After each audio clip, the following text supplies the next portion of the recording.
Paliwanag na gagawin namin ngayon. We hope na makakuha kayo ng panibagong information, karagdagang kaalaman, at higit sa lahat, ituturo namin sa dulo.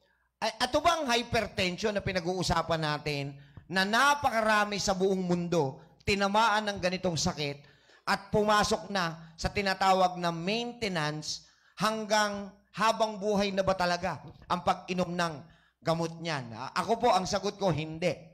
Personally, ang aking nanay at tatay ay may hypertension.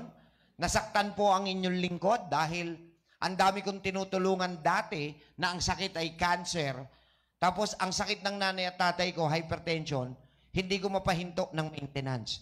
So ako po ay gumawa ng sarili kong pananaliksik, nag-aral na mas malalim in naturopathy para po sa high blood ng nanay at tatay ko. And to God be the glory.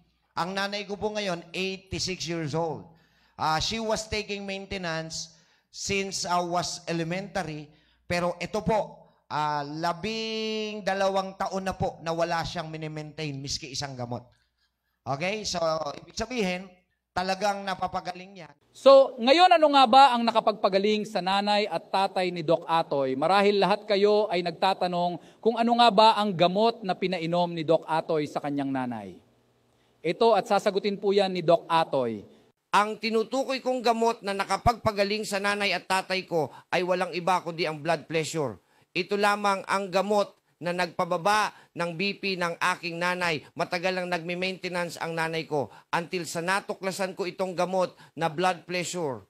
May kakayanan itong magpababa ng BP sa loob lamang ng maikling panahon. At ito mga kaibigan makinig kayo. Once bumaba na ang iyong blood pressure after mag-take ng gamot, hindi nyo na kailangan pang uminom ulit nito kasi nga stable na siya. Hindi kagaya ng ibang gamot na limited time lang yung epekto. Itong blood pressure ay lifetime po ang epekto. Kaya sobrang napakagaling ng gamot na ito.